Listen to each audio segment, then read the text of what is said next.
अस्सलाम वालेकुम। एक मुसाफिर त्यारा गिरकर तबाह हो गया। त्यारे में सवार एक बंदर के अलावा तमाम मुसाफिर जाँ बहक हो गए। हादसे की तहकीकात हुई, ब्लैक बॉक्स से मालूमात इकट्ठी की गईं, ताहम जहाज तबाह होने की वजूहात का पता ना चल पाया। थक हार कर इस नतीजे पर पहुंच गया कि बंदर को ट्रेन करके इस काबिल बनाया जाए कि वो तहकीकाती कमेटी की मदद कर सके।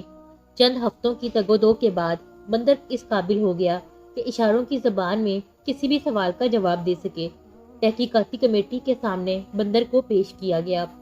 एक ऑफिसर ने बंदर से गुफ्तगू का आगाज करते हुए इशारों में पूछा कि जब जहाज तबाह हुआ तो मुसाफिर क्या कर रहे थे।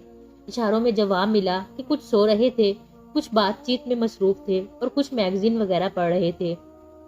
कमेटी के अरकान का हौसला बंधा। दूसरा सवाल हुआ कि एयर होस्टेस क्या कर रही थी। वो मेकअप में मसरूफ थी। कमेटी के अरकान ने मानी खेज नजरों से एक दूसरे को देखा।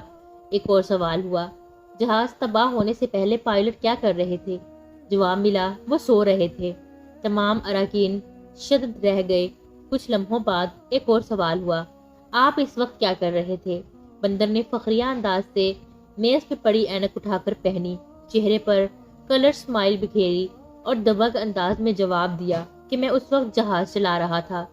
हमारे मौजूदा वजीर आजम ने कल खिताब के दौरान फरमाया कि मुल्क में मुनाफाखोर महंगाई के जिम्मेदार हैं। ये टोला मुल्क को पीछे धकेलने की कोशिश कर रहा है। काश कोई पूछता माफियाज हालात को खराब कर रहे हैं कि आप क्या कर रहे हैं, जवाब वही बंदर वाला होता कि मैं मुल्क चला रहा हूँ। दोस्तों, उम्मीद है आपको आज की वीडियो पसंद आई होगी। वीडियो पसंद आई हो तो वीडियो लाइक करें, चैनल सब्सक्राइब करें और अपने दोस्तों के साथ शेयर करें। अल्लाह हाफिज़।